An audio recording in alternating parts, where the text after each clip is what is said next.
I can train him like a dog, my girlfriend texted her friends, joking about how clueless I was. When the group chat leaked, she started crying and calling me abusive. I didn't raise my voice, I just left. Everyone else stayed to watch her meltdown. Hey Reddit! My ex thought she could run little tests on me forever. Gaslighting, guilt trips, the whole playbook. I kept my mouth shut, took notes, and let her think she was winning. But she had no clue what was coming.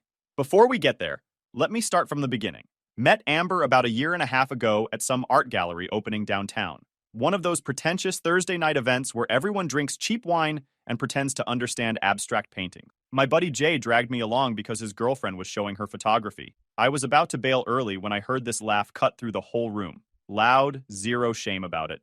That was Amber, standing in front of a painting that was literally just a red square, absolutely dying laughing with her friend. She was laughing because some guy tried to explain the deeper meaning to her like she was stupid, and she thought that was hilarious. We started talking. She was drinking white wine and complaining about her roommate's boyfriend who never left. We exchanged numbers around 10:30. She texted me before I even got to my car. Already bored without you, it said. Cheesy, but it worked. I was 31 and working as a medical equipment technician for several hospitals across the Austin area. Fixed CT scanners, X-ray machines, ventilators. Good money, weird hours, lots of driving between facilities. Amber worked in event planning for a hotel chain. She was 28. By week 6, she basically lived at my place. Her stuff showed up gradually. Toothbrush first, then a drawer, then half my closet. My sister Riley came over one morning and saw Amber's makeup covering my bathroom counter. You moving kind of fast with this one, Riley said while we grabbed coffee. Feels right though. Famous last words. I ignored her. Riley took 2 years before moving in with Trevor. I thought I knew what I was doing. First few months were solid. We'd cook together, stay up late talking about random stuff. The shift started around month 5. She'd ask what I was doing. I'd say working late at the hospital in Round Rock, and she'd go quiet. Not angry quiet, just this disappointed silence that made me feel like I'd done something wrong, even though I was literally at work. You're always at work, she'd say. I work the same schedule I always have. Feels like more now. It wasn't more, but I started checking in more often anyway, texting her between service calls, letting her know my route for the day. Then she started canceling plans last minute. We'd have dinner reservations, I'd be getting ready, and she'd text 30 minutes before. So tired. Rain check? No problem, I'd reply. You're not mad? Why would I be mad? Most guys would be.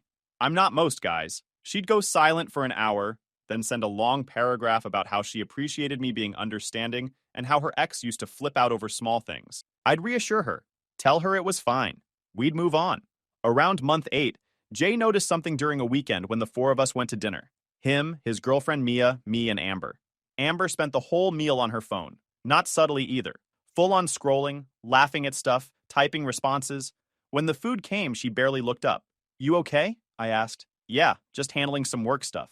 At 9 on a Saturday? She gave me this look.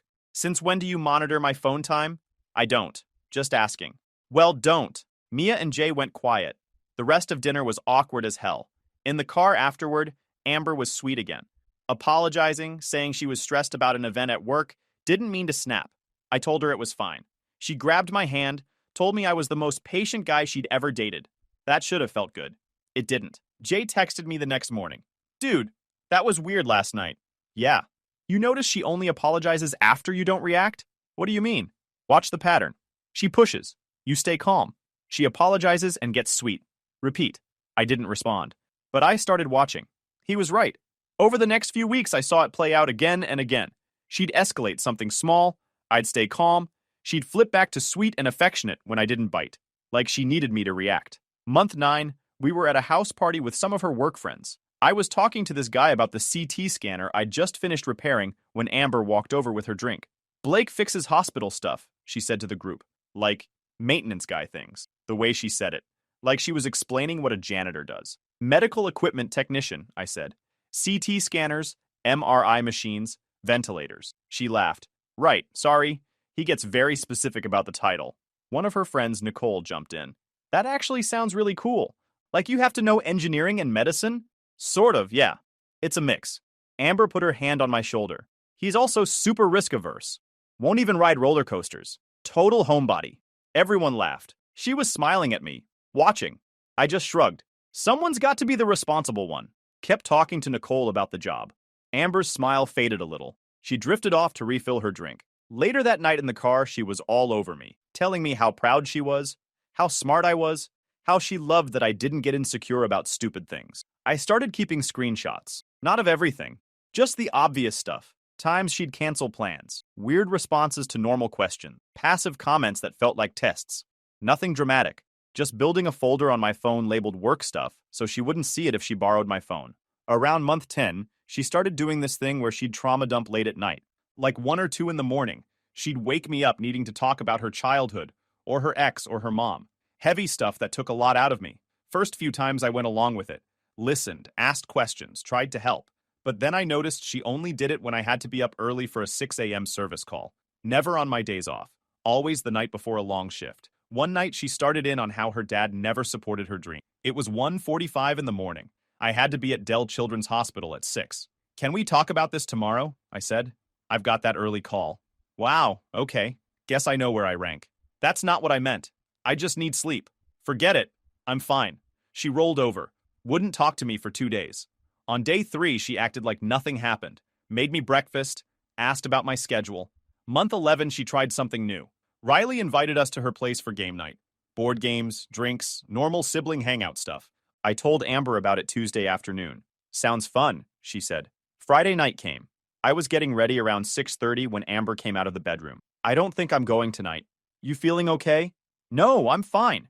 Just think maybe you should spend time with Riley alone. You guys are close. I don't want to intrude. You're not intruding. Riley invited both of us. Still, family time is important. Come with me. It'll be fun. She got quiet again. Actually, you know what? If you're not feeling it, stay here. I'll go. Her expression changed immediately. So, you're just going to leave me here alone on a Friday night? You said you wanted me to go alone. I said I didn't want to intrude. Right. So I'm going alone.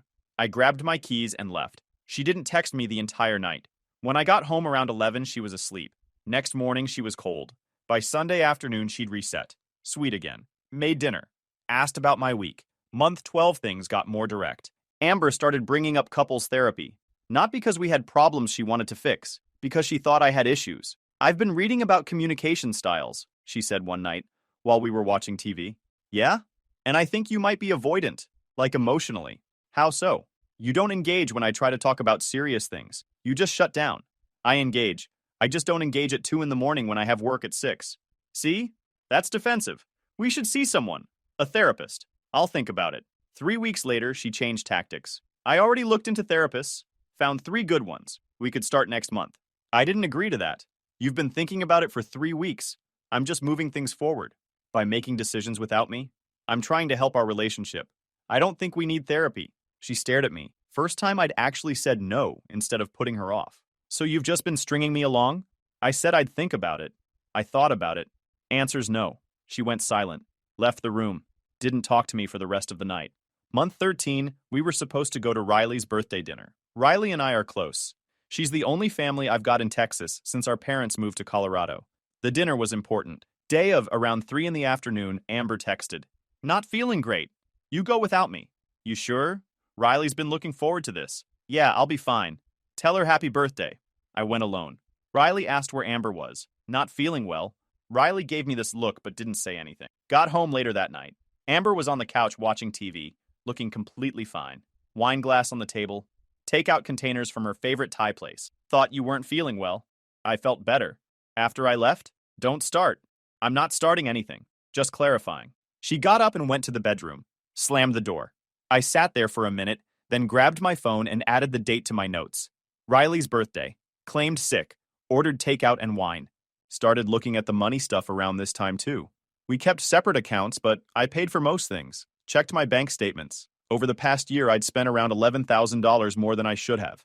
I stopped offering to pay for things. Didn't make a speech about it.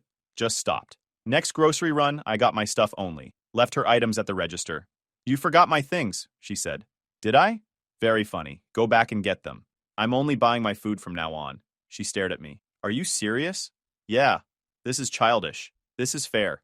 She bought her own groceries. Didn't speak to me for 4 days. When she finally did talk to me again, she acted like the grocery thing never happened. Just launched straight into being sweet and asking about my day.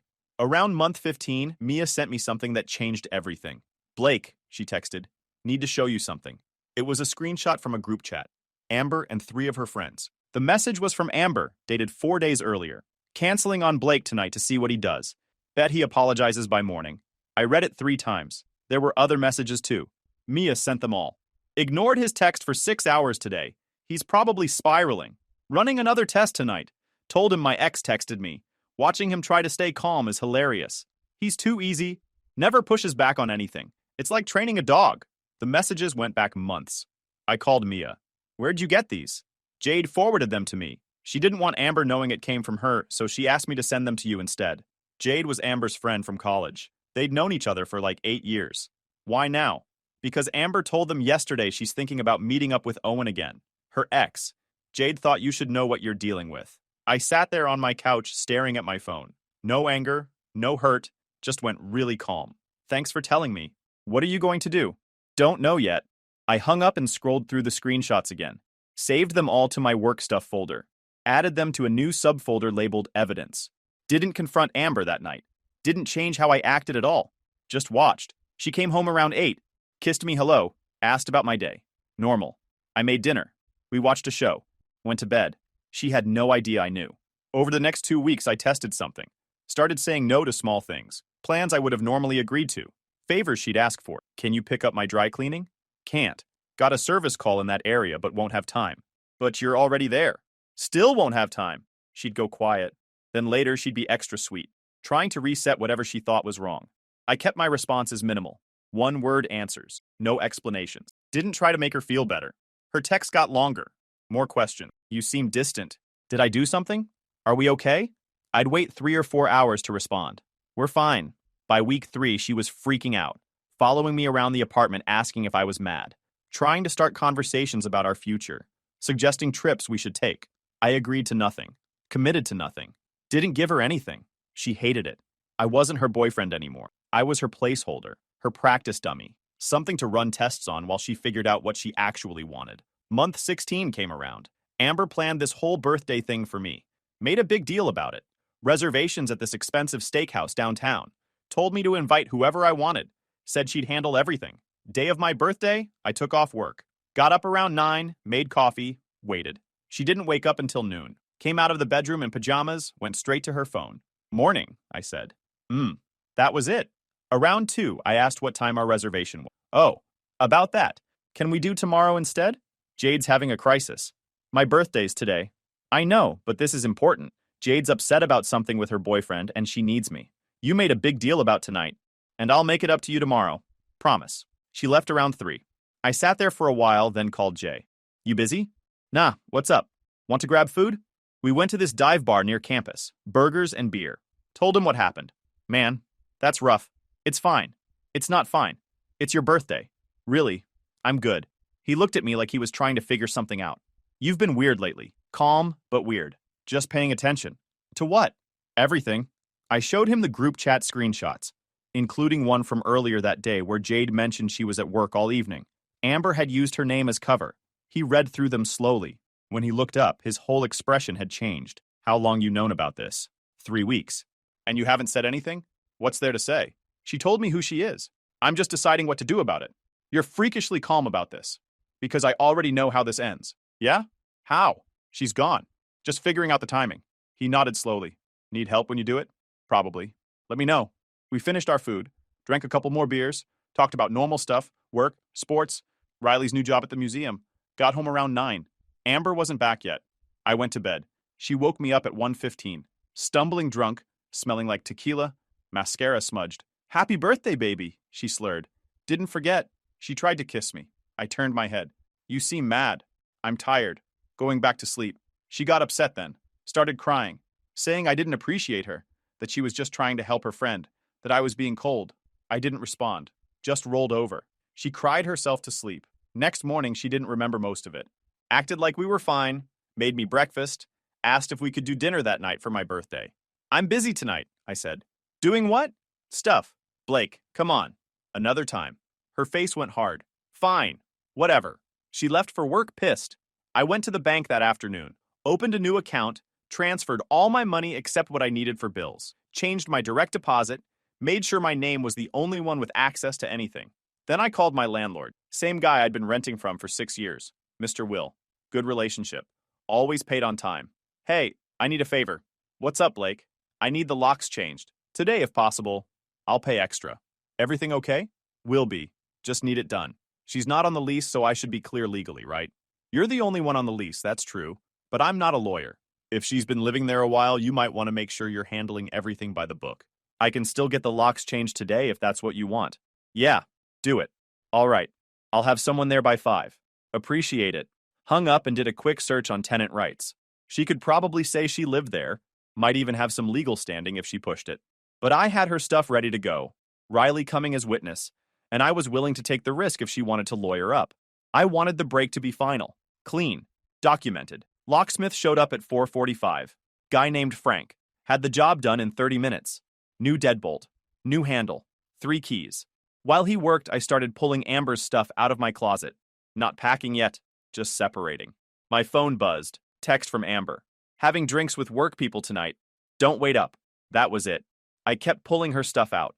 Made a pile in the corner of the bedroom. Her dresses, her shoes, her ridiculous collection of throw pillows that served no purpose. Around 7, I called Riley, asked her to come by in the morning with boxes, and told her it was about Amber. She said she'd be there at 8.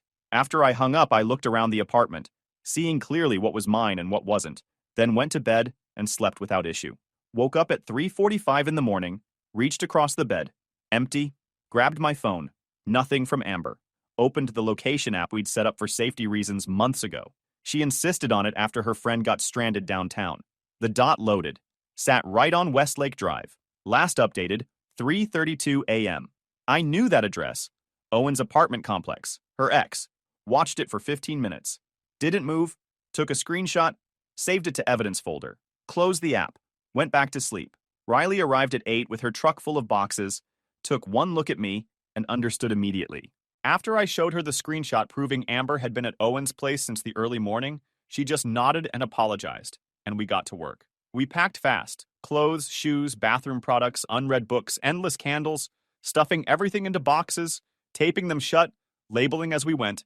By noon, 31 boxes filled the living room. She asked if I was really going through with it. I told her yes, and when she offered to stay, I said I needed to finish it alone. Before she left, she hugged me and said she was proud of me. After Riley left, I sat on the couch and waited. Made coffee, checked my phone. Nothing from Amber still. She walked in at 2:20 in the afternoon. Same clothes from yesterday, hair messy, heels in her hand. Saw the boxes and froze. What is this? Your stuff. Blake, what are you doing? Where were you last night?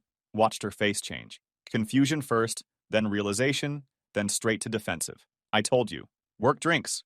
Try again. Excuse me? Pulled out my phone. Showed her the location screenshot. You were at Owen's apartment overnight. Last updated 3:32 a.m. when I checked at 3:45, and you just walked in at 2:20 wearing yesterday's clothes. All color left her face, then came back red. She actually laughed, this sharp, bitter sound. Oh, wow, so now you want to play detective? I set my phone on the coffee table, looked at her for 3 seconds. Not anymore. What's that supposed to mean? Means I don't care where you were. Don't care why. Just need you to take your boxes and leave. You're insane. Nothing happened. I'm done. She walked to the door. Probably thought she'd storm out and come back later when I'd calmed down. Shoved her key in the lock. Wouldn't turn. Tried again. Nothing. She turned and stared at me. You changed the locks. It's my apartment. My name on the lease? You can't just kick me out. Actually, I can. You're not on the lease. Never wanted to be, remember? Said it felt too permanent. Her eyes got wet. Blake, please, let me explain. No. Just listen. Take your boxes or they're going to the curb. She pulled out her phone with shaking hands. Called Jade. Her voice cracked when she explained the situation. Jade showed up 45 minutes later. Looked at everything. Looked at me. Started loading boxes without a word. Amber kept trying to talk to me between trips. Can we talk about this tomorrow? No. You're being cruel. I'm being clear. I love you. If that were true, you wouldn't have spent the night at Owen's. When the door closed, the apartment felt massive and quiet. I sat there for maybe an hour, then got up and took down the photos of us from the wall. All of them. Put them in a trash bag, stripped the bed, and put on new sheets I'd bought the week before. Threw the old ones away, grabbed my phone and opened the location sharing app. Removed her access, deleted the app completely, moved furniture around so the couch faced a different direction, made the space mine again. Riley called around 5. How'd it go? She's gone. You all right? Yeah. Actually, yeah. That's probably shock. It's not shock. It's relief. First week after the breakup, Amber texted 63 times. Please let me explain. You're being unfair. Owen means nothing to me. Why won't you respond? The rest were more of the same. Sorry, then angry, then sorry again. I responded once on day 4. Do not contact me again. She didn't stop. Day 8, Owen called. Blake, listen, nothing happened. She showed up drunk around 2 crying about you guys. Passed out on my couch. Why didn't she just tell me that? Silence. Right, because even if it's true, she lied instead. She's really messed up right now. Not my problem anymore. Hung up. Blocked his number. Day 10. She showed up at my apartment at 11 at night. Knocked for 5 minutes straight. I didn't answer. Called the non-emergency line. Reported someone trying to force entry. They gave me an incident number. I wrote it down. She left before anyone arrived. Day 12, I bought a Ring doorbell camera. Installed it that afternoon. She came back that night. 11:45. The camera caught everything. Her knocking. Her crying. Came back again 2 nights later. 1:30 in the morning. I saved all the footage with dates and times. Jay came over day 15. You look terrible. Thanks. She's still blowing up your phone? Showed him the count. 87 messages now. 6 voicemails. 4 visits all on camera. You need a restraining order?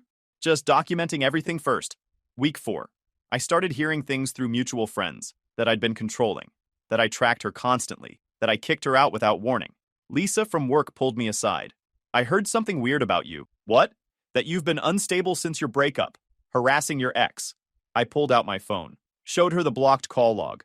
The text count. The Ring footage. Jesus. This is all from her? Yeah. Blake, you need to get ahead of this. Talk to HR. I went to HR that afternoon. Brought printouts of everything. The texts. The call logs. The Ring footage. The police incident number. Karen looked through it all. This is harassment. I know.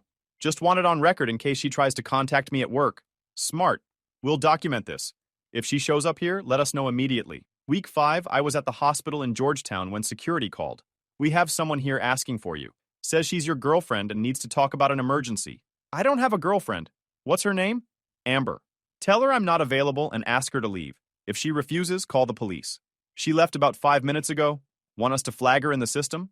Yeah. He took her name and description. Added her to the no-contact list. The hospitals I serviced were all part of the same health system, so the flag would apply across all locations. I called Karen and HR to report that Amber had shown up at the Georgetown hospital. She confirmed security kept her away and said she'd document it. Later that night, she emailed formal confirmation of the incident, which I saved to my evidence folder. It felt good having it officially recorded. Week 6, Mia sent me another screenshot. Amber's message, can't believe he's turning everyone against me. All I did was stay at a friend's house. Below that, Jade's response, you spent months playing games with him and got caught. Stop acting like you're the victim. Then Jade's name disappeared from the member list. She'd left the chat. Week 7, I ran into Amber's mom at the grocery store. She was waiting in the cereal aisle. Blake, we need to talk. I don't think we do. Amber is devastated. She made a mistake, but she loves you. No. Just like that, after a year and a half, she spent the night at her ex's place and lied about it, then harassed me for weeks. Yeah, just like that. You're being cruel. She needs closure. She needs to move on. If you just talk to her, I'm not doing this. Excuse me. I pushed my cart past her. Week 9, her mom called. Left a voicemail. Deleted it. Didn't call back. 3 days later, Helen showed up at my apartment with her sister, Amber's Aunt Claire. I checked the Ring camera first. Opened the door but didn't invite them in. We need to talk about Amber. There's nothing to talk about. Claire stepped forward. We're worried about her. She's not eating. She might hurt herself. Then get her professional help. She needs to talk to you, to apologize properly. I'm not meeting with her.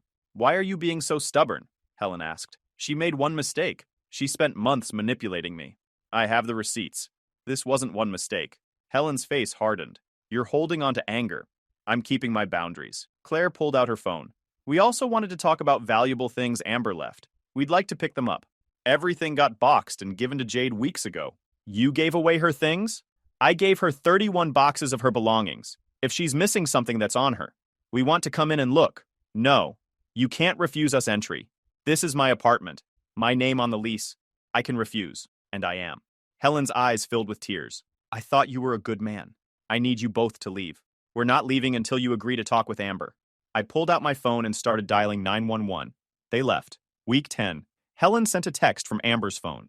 This is Helen. Amber can't afford therapy. She needs it to process. Can you help pay for a few sessions? $500. Block the number. She tried from her own phone the next day. Blake, please, just to help her get help. Block that number too. Week 12. Riley told me Amber's family was spreading a different story at their church, that I'd been financially abusive, that I'd controlled Amber's money. Want me to say something? Riley asked. No. Let them talk. Week 14. Jay invited me to a rooftop party, same venue where I'd met Amber about a year and a half ago. Wasn't going to let her stop me from going places. Got there around 8, was grabbing a beer when I saw her. Amber, standing near the railing with Owen. They were definitely together, laughing about something. She saw me at the same time, went pale. I turned back to my beer. She came over anyway. Owen trailing behind. Blake, hi. This isn't... I looked at her. Amber, I mean, we're not... You can do whatever you want. We're not together. I just didn't want you to think... I don't think about you. That landed. Her whole face shifted. Owen stepped forward. Come on, let's go. After a few seconds, she turned and left. 20 minutes later, one of Amber's friends, Rachel, came up drunk and angry. You're a real piece of work. Don't think we know each other well enough for that. Amber's crying in the bathroom because of you. That's not my problem. You tracked her, kicked her out, turned all her friends against her. None of that's true. Jade appeared. Rachel, stop. Rachel turned. What? He didn't track her. She insisted they share locations, then spent the night at her ex's place and lied about it.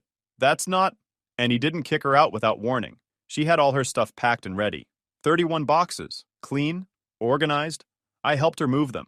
And I was in the group chat where she talked about running tests on him. Called it training. Rachel went quiet. Jade looked at me. Sorry, I know you didn't ask me to do that. Appreciate it anyway. We stayed another hour. Amber and Owen left early. Week 16. I was working on an MRI machine when my phone rang. Unknown number. Blake? It was Claire. How'd you get this number? From Helen. Listen, Amber and Owen broke up. It's bad. Okay. Okay? That's all you have to say? I don't know what you want from me. She's telling people she wants to hurt herself. Then call 911. I'm not equipped to handle that. You're so cold. I'm realistic. If she's in danger, call 911. You could help her. No, I can't. And I won't. Hung up. Blocked the number. Week 18, Jade called. Blake, heads up. Amber and Owen broke up about 3 days ago. He caught her texting someone else late at night. She's been calling me nonstop wanting me to reach out to you. And I'm not doing it. Just thought you should know she might try to contact you. Thanks for the warning. Also wanted to say I'm sorry for not telling you sooner about the group chat. You told me when it mattered. You're handling this better than most people would. Because I'm not handling it. I'm just moving on. Month 5. After the breakup, things were better. Started running mornings before work. 4 miles through the neighborhood. Lost some weight. Felt stronger. Also picked up my guitar again after 2 years. Went on a few dates through apps. Nothing serious. One woman talked about her ex the whole time. Another was nice, but we had zero chemistry. The apartment felt completely mine.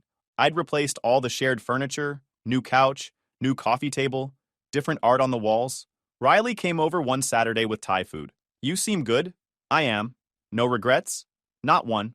You ever going to set the record straight? About what actually happened? Been thinking about it. She's out there calling you controlling, making you the villain. I know. So why not use it? I thought about it for a few days, then decided. Made a Google Doc. No commentary, no explanation, just threw everything in there by date. Screenshots of the group chat messages where she talked about running tests on me, location data from the night at Owens, text message counts showing harassment pattern, Ring camera footage with timestamps, the police incident numbers, the HR documentation email, everything. Titled it, Timeline. Shared the link with 4 people, Riley, Jay, Mia, Jade. Sent them all the same message. Share if you think people need to see it. Don't if you don't. Just putting it out there. Within 48 hours, it had reached most of our mutual circles. Mia had sent it to a few friends who knew both of us. Jay posted it in a group chat with some of our college buddies. It spread from there. My phone stayed quiet for a week. Then things started happening. Mia texted. 3 of Amber's friends reached out asking if the screenshots were real. Told them yes. They all stopped talking to her. Day 4, Jay sent a message. Ran into Owen at the gym. He saw the doc. Said he felt like an idiot. They broke up 2 days ago. Day 6, Jade called. Blake, Amber knows about the document. Okay, she's losing it. Called me screaming about how you're ruining her life. I didn't ruin anything. I just stopped letting her lie about it. Also, she got let go from her job. What? The hotel found out about the harassment stuff. Someone sent them the documentation. I sat there processing that. Didn't feel anything really. Just took it in and moved on. Week 3, Riley told me Amber's family was asking around about the document, trying to get it taken down. Can they do that? It's all true. It's all real. They can't do anything. Month 6, Jade sent me one final message. Amber's moving back to Dallas. Her mom found her a job there. She's leaving next week. That it? That's it. One more thing. She asked me to ask you if you'd be willing to talk before she leaves. No. That's what I told her you'd say. That night, I went through my phone, deleted the Google Doc, removed the link, took down all the screenshots from my evidence folder, every single one, deleted Amber's contact completely, deleted Owen's, deleted her mom's and aunt's numbers, deleted the group chat screenshots, deleted the location data, deleted the Ring camera footage from my phone, everything I had control over, emptied the trash folder. My copies were gone. HR still had their record. Police had their incident reports. The people I'd shared the doc with might still have it, but my part was done. Day before Amber was supposed to leave for Dallas, my phone buzzed. Unknown number. Text message. Blake, it's me. I know you don't want to talk, but I need to say this. I'm sorry. For everything. The lying. The manipulation. The way I treated you. You were the best thing I had and I destroyed it. I don't know why I did what I did. Maybe I was scared. Maybe I'm broken. I don't know. But you deserved better. You deserved someone who saw how good you were and didn't try to tear it down. I'm leaving tomorrow. Moving back to Dallas. Starting over. I just wanted you to know I know it's my fault. All of it. I hope you find someone who treats you right. Someone who doesn't play games. You deserve that. I read it twice. Then I locked my phone and set it down on the coffee table. Didn't answer. Went to bed around 10. Slept straight through until 6 the next morning. When I woke up, I checked my phone. 2 more messages from the unknown number. Please just tell me you got my message. Blake, please. I deleted the conversation without replying. Didn't block the number yet. Just removed the thread. Made coffee. Went for my morning run. 4.2 miles through the neighborhood. Felt good. Strong. Got back. Showered. Made breakfast. Scrambled eggs and toast. Ate on the balcony watching people walk their dogs. Around 9, I had to leave for work. Service call at the hospital in Round Rock. An X-ray machine throwing error codes. Drove there listening to music. Alt country station out of Austin. Got to the hospital. Fixed the machine. Took about 90 minutes. Routine stuff. Recalibrated the sensor array. Ran diagnostics. Cleared the errors. Talked to the radiology tech about his weekend plans. Normal conversation. He was taking his kids to Schlitterbahn. Checked my phone in the truck before leaving. One new message from the unknown number. I guess this is goodbye then. I stared at it for about 5 seconds. Then I blocked the number. Drove to my next call in Georgetown. Fixed a CT scanner. Finished my workday around 4:30. Got home. Parked. Walked inside. Set my keys on the counter. Grabbed a beer from the fridge. Sat on the balcony watching the sun go down. After dinner, I played guitar for about an hour, then got ready for bed. I checked my phone once, cleared work emails, replied to Jay, and saw nothing else. No messages, no notifications, no location pings. I lay down on the fresh sheets and fell asleep within minutes. No dreams, no reaching for someone who wasn't there. Just sleep. Next morning, I woke at 6:15, made coffee, ran, and headed out for a full day of hospital calls. Just a normal Tuesday. My phone stayed silent in the cup holder. I drove to work listening to music, not thinking about Amber once. My life was mine again, and it felt perfect. Guys, we are so close to hit 100,000 subscribers on this channel. If you are not subscribed to the channel, please consider subscribing. It really helps hit that 100,000 mark. Thanks for making this dream come true.